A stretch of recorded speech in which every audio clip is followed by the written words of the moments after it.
So 2020 is filled with astrological, events, and I'm going to just talk about some of those major events, those major themes that are going on. So discussing in this section from March till May, till the end of May. So first and foremost, from March 6th, we've had, and we are currently having, the Venus enclosement by, Venus being enclosed by Mars and Saturn.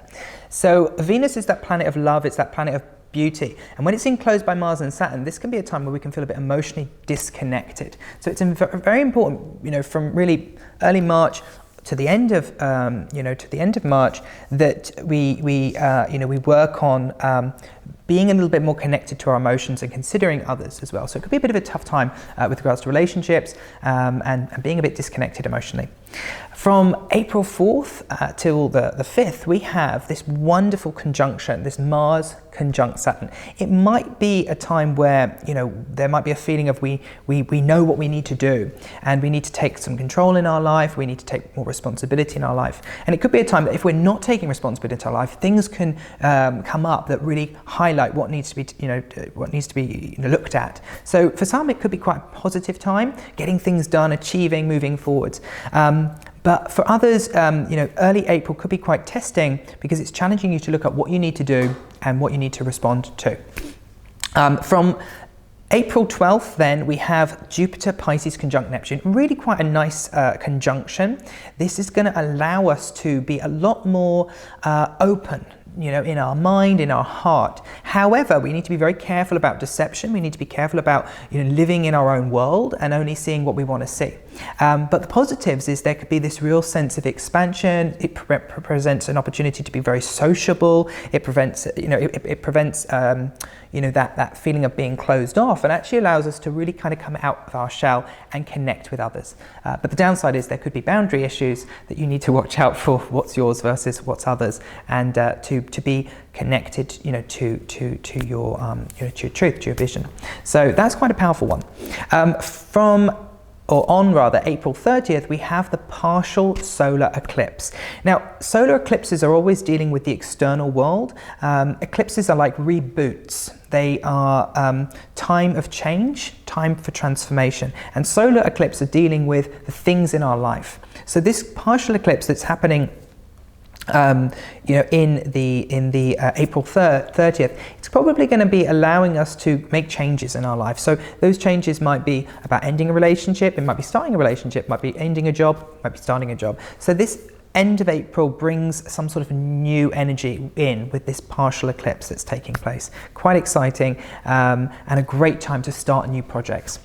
On May 10th, we have Venus, Jupiter in Pisces. So Venus, Jupiter, Venus in Pisces, connected to the Jupiter energy, is really supportive. It's allowing us to be connected to our dreams. We might find in that May 10th, in and around May 10th, we get very clear in what we want to create for ourselves, what we want to do. It can also be a great psychic energy. It can be a great love relationship energy. If you're single, great time to find somebody in that time.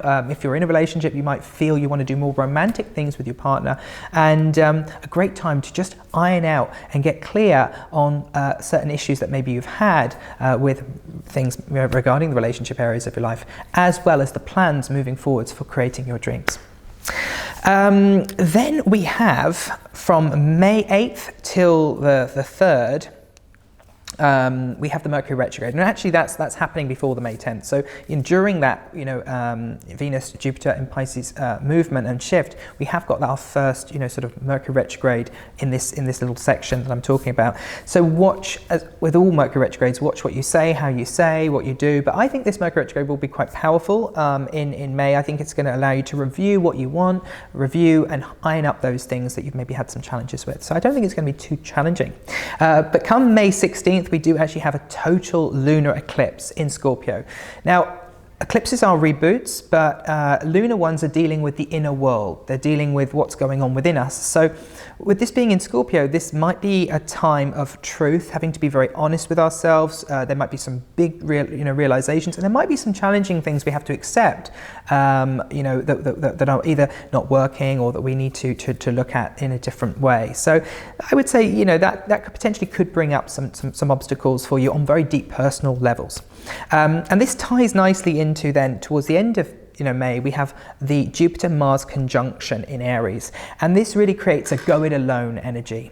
It's a energy to give us focus to what's what and where we want to go going forwards. But it might be a time towards the end of May where we feel like we have to just do our own thing. We have to walk our own path, and we can't sort of get too caught up with others. But the downside with that energy, it could make us maybe be selfish or maybe feel like we're not considering others. So it's important to try and obviously be present with what you want to achieve, but not cut others out, or not just take for yourself alone. That could be a downfall potentially with that astrological energy, astrological weather towards the end of May. But I think overall it ties in and sort of rounds up and ties up the loose ends associated with that lunar eclipse that takes place on May 16th. So that has been the half way mark of the year, from March till May.